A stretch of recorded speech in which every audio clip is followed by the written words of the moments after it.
time to introduce our first speaker.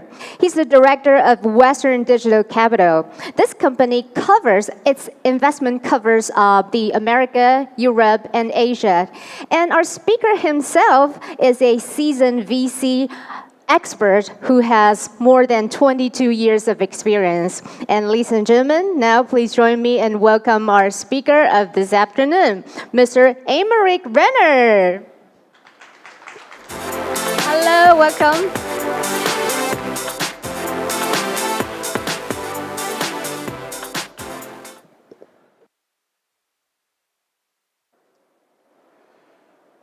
All right, good afternoon. Thank you for that kind introduction. It's really great to be back here at InnoVEX. It's such a fantastic show. It's really an honor and a pleasure to be here. I want to also thank the Titra organizers and the InnoVEX team because they've been really a pleasure to work with, and it's an extremely well-run event. So it's always great. Makes it easy for speakers. So today I'm going to talk about challenges and opportunities for hardware startups. Give you a little bit of sense of what's going on in the ecosystem. But before I do that, a word from our lawyers. We are a publicly traded company. We're fairly large. We need to put disclaimers like this up on the board. I'll give you 2 seconds to read it. Essentially, the short version of it is, I am not psychic. I am not omniscient. I cannot predict the future. Please don't go trading stocks based on what I might say today. We have a whole investor relations section on the website that would answer any questions you might have about the organization. So I'm going to start, I'm going to talk a little bit about me, Western Digital and Western Digital Capital, what we invest in, and then I'm going to dive into the heart of the matter. Hopefully, we may have a little bit of time for Q&A, and we'll see how that goes. Maybe before we start, I'm kind of curious, who in the audience is an entrepreneur in a hardware startup currently? Show of hands, maybe? All right, cool. Who is thinking of joining a hardware startup or even founding a hardware startup? Okay, so it's going to be interesting from that perspective. So a little bit about myself. I'm French originally, but I've lived kind of all over the place in a bunch of different countries, Europe, Latin America, the US, as well as Asia. I started off at Carnegie Mellon University doing software engineering as well as policy and management. When I worked in the university, I worked for Apple Computer as a campus rep. Then I joined France Telecom, now commonly known as Orange, to do business development and then work on investments for them. So I spent 12 years investing on behalf of Orange, Orange Ventures, the InnoVEX series of funds, and a spin-off fund called France Telecom Technology Investments in North America across hardware, software, and services. Some of the companies I backed while I was at Orange include companies like Danger, which Microsoft acquired. That was Andy Rubin's first company before he founded Android, and now there's a new Essential startup. I had a company called Netiza that was acquired by IBM on the enterprise storage side, a server appliance company that Sun Microsystems acquired called Cobalt Networks. Before that, that was a record-breaking Nasdaq IPO, and a couple other hardware companies have gone public and been acquired by the likes of Ericsson and Keynote Systems. From there, I went on to join PCH. PCH is a supply chain company. I was leading our startup-facing efforts. I spent a lot of time going to Shenzhen at the time for PCH. And while I was there, I co-founded Highway 1, which is an incubator for very early-stage hardware startups. And I'll get into the incubator landscape and how it can benefit hardware entrepreneurs moving forward. Finally, I joined SanDisk, where I was leading SanDisk Ventures North American investments. SanDisk was acquired by Western Digital about a year ago, and that's when I became part of Western Digital Capital, leading our investments across the US, Europe, and Asia. And we also invest in Israel with one of my colleagues. So some of you probably know Western Digital. We were founded in 1970. We are essentially a 47-year-old startup, publicly traded. We've grown a lot through acquisitions. Our brands include WD, SanDisk, HCST, and GTech. We're in a variety of different products, everything from hard drives to flash to audio players, things for the data center, for consumers. You'll find us in our storage systems embedded in gaming consoles, media set-top boxes. Obviously, we're in things like tablets, cell phones. We're in vehicles, including autonomous vehicles. We're in satellites. We're in drones. So you can see it everything from the enterprise to deep tech, space tech, medical. And at Western Digital Capital, we're interested in all of those domains. We're a truly global company. We have a presence here in Taiwan as well. Our headquarters are in Silicon Valley. We have a significant presence in Europe. And we're very deep on the technology and intellectual property side. So we're vertically integrated. We come up with our own intellectual property. We have over 13,000 patents. We design our own chips. We design our own systems. We manufacture them ourselves across a variety of countries. You'll see we have a very significant Asian presence through our facilities, everything from semiconductors to hard drives to subcomponents. And at Western Digital Capital, we're supporting all of our different brands, and we're helping make storage better and increase the consumption of storage. We invest in things ranging from semiconductors to systems to software and services. Things that help increase the speed and accessibility of storage, things that will directly consume lots of storage, as well as things that will increase the quantity or quality of data being gathered to fill storage. So it goes from sensors to media management, to even components around radio transmission. We occasionally acquire some of the companies we invest in, but we're happy to have other companies go public, which is the case earlier this year. And some of the acquirers of our other portfolio companies have included Apple, Facebook's Oculus division, Sony, Cisco, and Oracle.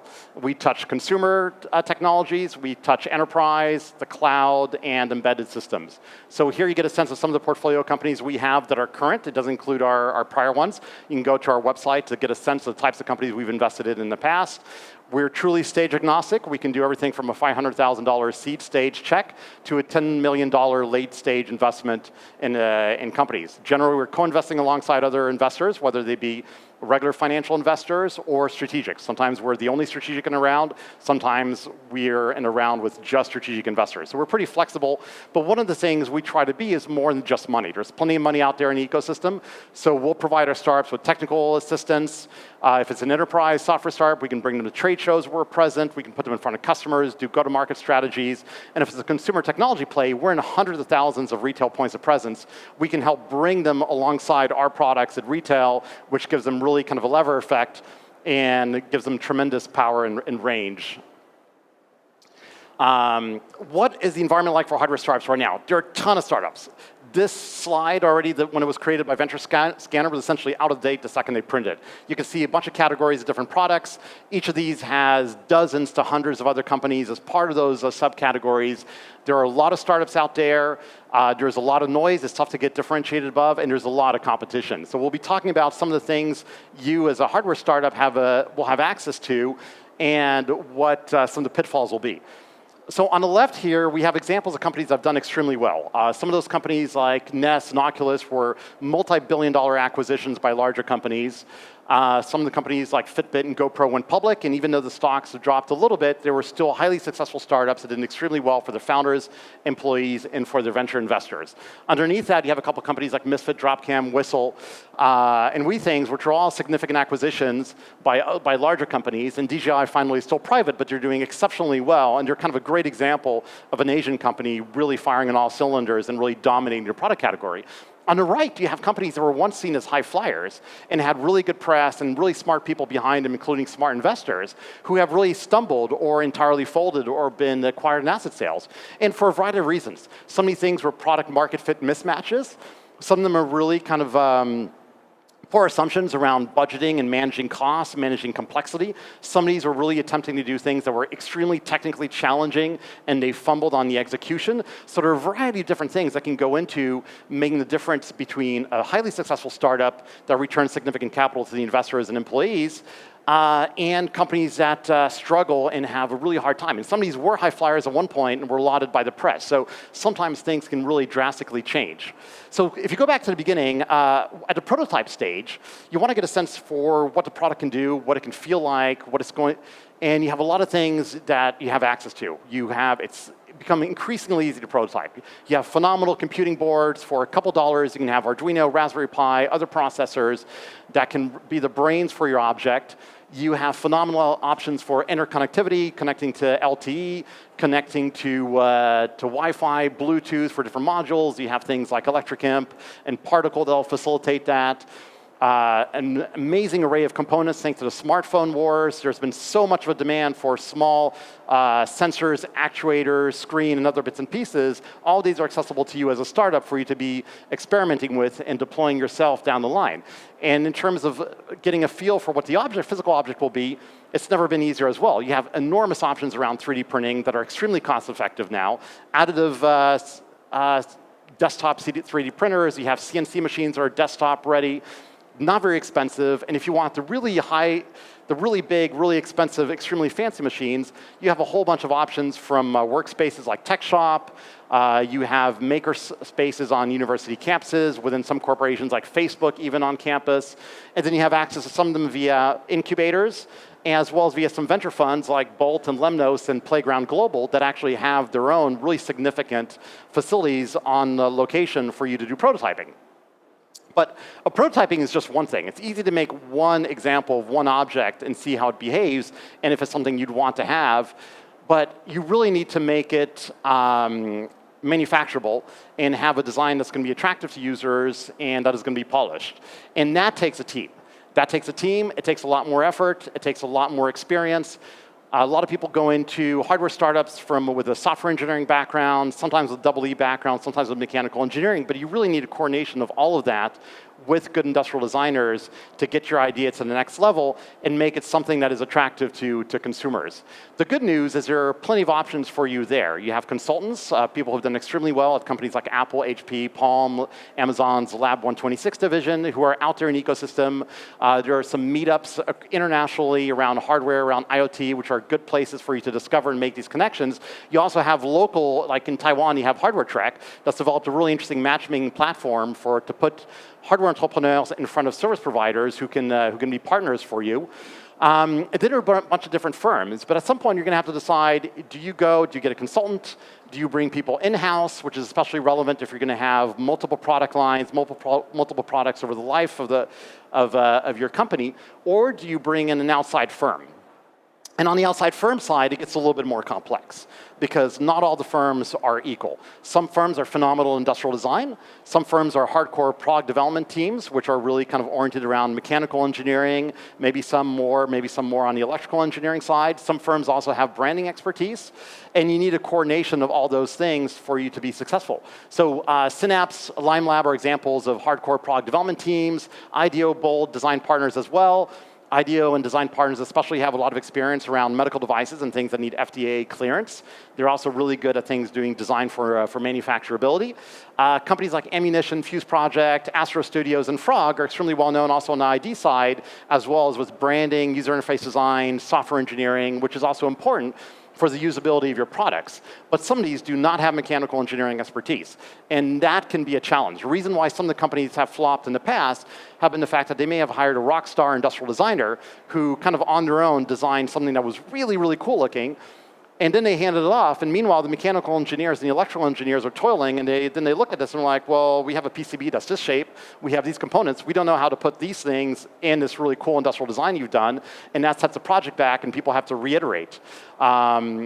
You also have sometimes people who are a little bit too junior on the electrical engineering side, haven't studied the spec sheets of the components, and will do things like put components that are too close together, creates interference, that creates all sorts of bizarre behavior with the hardware, and a bug in software is easy to fix. A bug in hardware, once you go to mass manufacturing and you're shipping a lot of these things, is extremely expensive. It's extremely wasteful, and that can torpedo your company in terms of the costs involved with fixing these things. So getting this right from the beginning, it's kind of the old adage of measure twice, cut once. It's critical to be planning this stuff and having people working together in unison to develop a product that's extremely well designed and well baked. The other thing that's important to know is when you're planning these things, especially long-term in advance, if you're going to do things like crowdfunding, which I'll get into in a moment, you have to keep track of what's going on with the component ecosystem. You may have some components in mind which may be end-of-life by the time you go into mass manufacturing, and all of a sudden you can't get those anymore. Are there others that are compatible with that? You need to plan ahead a little bit and have a sense for the longevity of these components, because that can set your project back significantly if all of a sudden, halfway through your manufacturing run, you cannot get those components and you have to redesign.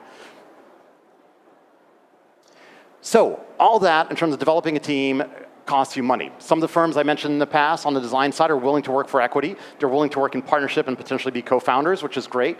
But still, as you get closer to manufacturing, you're going to need money.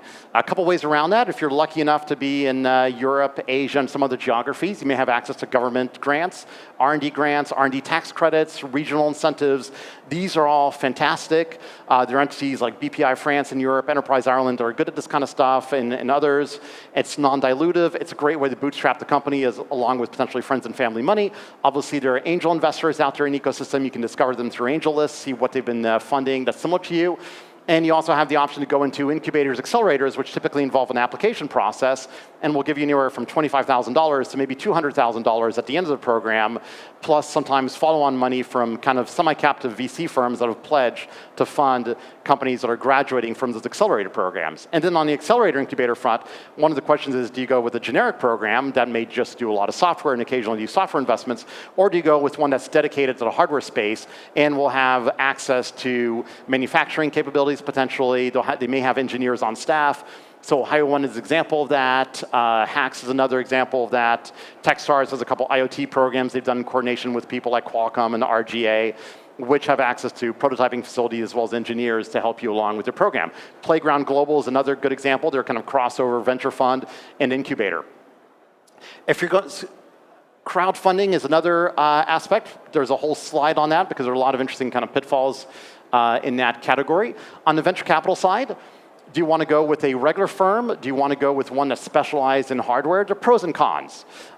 Just about every major venture capital firm has dabbled in hardware. Some have done one or two hardware investments and have backed off, waiting to see how those do. Some have invested, haven't had success, and they've peeled back because they're a little bit skittish about the domain. In specialized area like semiconductors, that's one area where we've definitely seen that phenomenon. But there are others like Hardware Club, Lemnos Labs, that's the Anvil logo there, Lux, Eclipse, Root Ventures, and Bolt, that have really specialized in a hardware ecosystem. They understand the challenges around hardware. They're patient investors. They're extremely knowledgeable. Some of the people involved in these funds have been at the helm of product creation companies themselves, have had success with hardware. And so they are really, really interesting options for you to go. But one of the key things is knowing which partner or associate or principal. There's nothing wrong with approaching a more junior team member within one of these firms, what you're interested in, what their sweet spots are. Are they a seed stage fund? Are they later stage? What geographies do they invest in? And how do you approach them? Tools like LinkedIn are phenomenal because a warm introduction to a venture capitalist is much better than a cold call. Though some firms do read all of their emails, even if they're coming from people they don't know.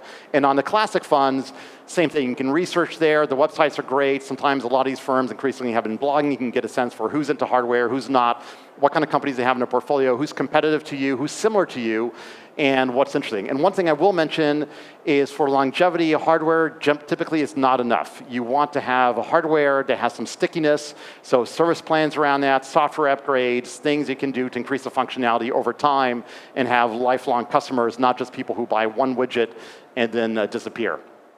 Corporate VCs, I'm biased. I'm with a corporate venture capital firm myself. There's some other really good ones as well, like Qualcomm Ventures, Intel, GE Ventures, Cisco, who all invest in hardware, understand this ecosystem, and have been very supportive. Those are interesting options for you because of all the different things that corporates can do as long-term partners. So crowdfunding. The vision you may have of crowdfunding is you go on Kickstarter, you go on Indiegogo, create a web page. All of a sudden it goes viral, you get massive publicity, your sales go through the roof, potentially you raise 1 million, 2 million, 10 million, 20 million. It's happened with people like Pebble. And you develop a great brand, it's non-dilutive, you don't have to lose equity, and you're off to the races and can raise a lot of very easy venture funding after that. The reality is a little bit different. Some companies have been extremely successful with Kickstarters and in Indiegogo or self-run campaigns. But there are a lot of challenges. The reality is that people who have had successful campaigns sometimes have put a lot of money and time and effort into professional public relations, professional marketing around their campaigns ahead of being seen as kind of an overnight viral success. It takes a lot of time to manage a relationship with the community that's building around it. Your backers, once they've given you money or pledged money, will want to know how things are going. That means you have to answer their questions online, you have to have blog posts, you have to have updates, especially once you've finished your campaign and are going towards funding. On the right, you can see a graph that's a little bit dated, but gives you a sense of some of the projects that have shipped and some of the ones that hadn't shipped out of like early 2015. Some took years between the time they took the money from the crowdfunding campaigns and when they shipped, and some still haven't shipped. To the point that Chris Anderson, who's the founder of 3D Robotics and was a former editor of Wired magazine, had a really interesting expression, kickstartled, for the surprise you get when something you backed a long time ago and forgot about all of a sudden shows up on your doorstep. And that's when you're lucky enough to have things show up on your doorstep. Sometimes people really mismanage the budgeting process around crowdfunding campaigns. It's hard to know early on the true cost of manufacturing something at scale. So you may not have enough margin. You may be selling products essentially at a loss. And that's okay if you're selling a couple of them, but all of a sudden if you find yourself having to sell multiple thousands of them and you're losing money each one, that's really tough.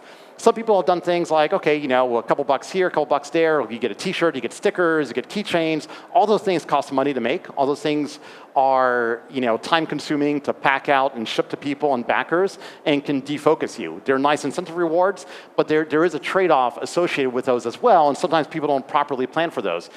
Depending on what you're doing, you may not be able to ship certain products to certain countries where they've ordered them. There may be export controls, and that's especially true in terms of some technologies coming from the US.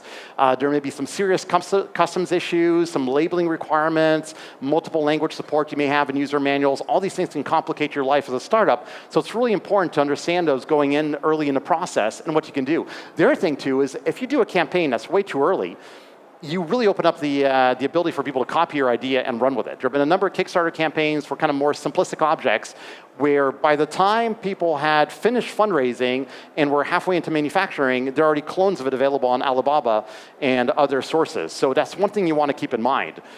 Some of the successful projects sometimes had raised venture capital funding even before doing a crowdfunding campaign. For them, the crowdfunding was really about market testing, A/B validation. One of the things I should mention also is that, and that was the case with the gaming console Ouya, is the crowdfunding may not give you a perfect idea of your product market fit. It's possible to sell 100%, to reach 100% of your total addressable market, and you think, great, we're at 1%, 10% of the demand, we're going to make a bunch of these, go to retail, and we're going to be extremely successful. And you go out there, and all of a sudden, it's crickets, and no one's buying more of it. You sold essentially everything to people who are really into that. So trying to figure out how big the market is and how big the demand is for something is non-trivial, but it's really, really important. And the press can turn on you, and realities can change. So Pebble was a multi-record breaking Kickstarter campaign, very smart founders, good backers behind them, and they went from being considered one of the most successful Kickstarter projects of all time, and still are, to one of the worst failures. And these were kind of different journalists who said that. But the company unfortunately ended up selling its assets to another company and ecosystem, and it's not for lack of having a smart founders, smart team members, but the market really changed dramatically on them. So it's important to understand where the dynamics are going and how things are evolving. So manufacturing, a lot of people draw triangles with 3 vertices: cost, speed, quality. If you're lucky, you can pick 2. Sometimes you can pick just 1.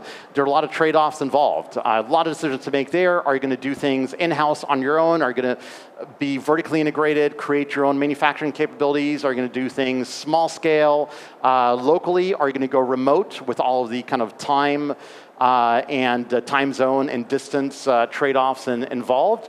Are you going to hire consultants who've done this for you? There are people like Dragon Innovation who are used to running supply chains and and are consultants who can find factories for you and manage that kind of RFP process. And are you going to find people who are willing to do things for equity as part of a trade-off, so you don't have to do cash up front? And say if you're going to contract manufacturing, are they a true partner of yours, where they may be willing to give you preferential terms, maybe 30 days post leaving the factory, or potentially 45 or 60 to give you a chance to improve your cash flows, or are they going to want money in advance or right when you're shipping? In terms of managing costs, the other thing too is beware of the stacking margins. It's one thing to look at a company that's serving as an API and a management for other factories. What's their margin? How does that stack onto the margin of the factories? Is there margin stuffing in the bill of materials? Are you relying on them to order components for you? Are you better off potentially negotiating directly with some of the key BOM items like processors, radios, and things like that, where some of the manufacturers of those components are actually quite willing to offer special pricing to startups because they want that kind of buy-in, they want the cachet of working with a startup, and they want to have a long-term customer. And you can get better pricing than if you were relying on your manufacturing partner to order the parts for you. One of the things along with that is understanding yield, long lead time components. If you have a component that takes 6 months before it gets into the factory, you want to take that into consideration and have enough of those pieces so that your project isn't held back if you run low on them. Obviously, there's scrap. Yield isn't perfect, especially in the early stages of manufacturing. You need to understand all those things and budget for those and have the cash flow for that as well. And then once you're shipping, you got to realize, if you're shipping something in the air, it's extremely expensive, it's fast. If it's on a boat, that's going to have an impact. And obviously, there are things like regional holidays, lunar calendars, things like that impact your ability to make things. One thing I should mention, people like Radius and Lab9 can be partners that do help a lot with development as well do small runs. They're both part of larger companies. Radius is part of Jabil, Lab9 is part of Flextronics. And there are partners like Hardware Club, VC firms, who have really nice partnerships and privileged access to a variety of manufacturing partners that give you easy access to good teams there. So those are all resources to explore for you. So once you have these, at some point, you got to sell them to people. So you can, direct sales is one option, but people have to find out about you and look for you on a website. You go to retail. E-commerce is great, but it's still a very small percentage of sales overall. And then when you have to, if you decide to go to retail, you have tons of choices. Do you go to the specialty provider? Do you have someone like Brookstone Launch that's doing a lot of things around gadgets? Do you do something like Beta, which is a very small scale store that's first started in Palo Alto that's focused on electronic devices and has a very nice kind of high demo, high touch appeal. Hardware Club partnered with Harrods and with Fnac to do pop-up stores that are kind of long-standing in their stores to do similar things where you can see electronics, touch them, feel them. It's a phenomenal user experience.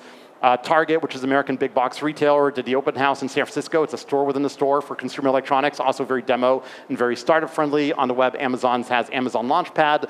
Next step up from that is to look at people like Apple Retail, who have hundreds of stores, not thousands, but have very nice environments where it's very little clutter and competition for things on the shelves. The challenge is very difficult to get into, and obviously you have to be kind of iOS and Mac ecosystem driven. And then you have things like Fnac, Best Buy, Costco, Walmart, and Target, which are much more mass retail and are interesting options once people know who you are and once there's a significant demand. Because mass retail is not as much a discovery avenue as it is really a sales channel. There are also some interesting aspects with them in terms of like how the margins work, so their marketing fees, how often can you slot into these stores. But some of these may only have refresh cycles every 6 months, so you really have to plan ahead and convince the buyers of those stores that you're going to be in there. They may have huge inventory requirements, because if you have a couple thousand stores and each store wants 10 units on hand and 10 units in a warehouse, you do the math. That's a lot of inventory tied up, especially if the inventory is going to be on a boat for 45 days. You may be looking at 1 or 2 quarters of money tied up in your inventory between when you've paid the factory and when you get paid by the retailer. And then the other thing contractually to look at is what's happening with returns, because you may be stuck with those costs and having to deal with the refurbishment, and that could be tricky. And then there's packaging considerations. Some of these stores are going to be behind a glass cabinet under lock and keys. A consumer has to flag down an employee to open it to see the box, and you've done fancy packaging with fold-out flaps and things like that.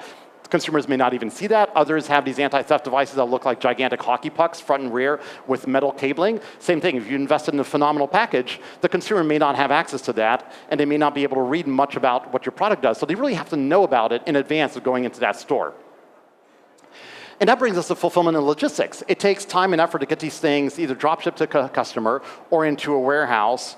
Luckily, there are people like Amazon that have stepped in to do really interesting fulfillment options, take advantage of their massive distribution network. People like Rush Order are startup friendly. There are a couple other entities out there in ecosystem that are focusing on work, like Shipwire, focused on working with startups, but there are important considerations there. And that's where things like packaging really matters. How big is it? Can you minimize it as much as possible? Because weight, size, all these things cost you money when it's coming, especially from far away, whether it be on a boat, but especially on airplanes. But also, do you want to have an eco-friendly packaging? That has some costs involved and some quality perceptions. And there's some trade-offs there. People like Apple Retail can be very meticulous about packaging, even for established brands. Fortune 500 companies have had to change their packaging to satisfy Apple. They have very high quality thresholds. If you're going direct, do you want to have slightly lower cost packaging for your customers who are coming to you? Or do you want to have things across the board be extremely high-end to satisfy all the retailers? Those are considerations. There are firms that specialize in package design, and that's something you need to look at, but it can make a big difference in terms of user experience, because companies like Apple have really gotten customers used to very nice unboxing experiences, and that may be part of the brand you're going for. So cash flow management related to retail, that's extremely important. Do you want to do returns management on your own? How are you going to handle things like custom? Those are all kind of critical decisions you're going to have to take. There are specialty companies that focus on that. One thing I should mention also in the retail, you can go it alone or work with retail brand reps that can help you navigate kind of the ecosystem. One of those companies, jumping back a slide, here, like Spring, is one of the companies, but there's also another one called Greenline that specializes in that kind of stuff. So we are just about out of time. I think I've got 1 minute, so if anyone has a question or two, I might be able to answer it before I step off stage.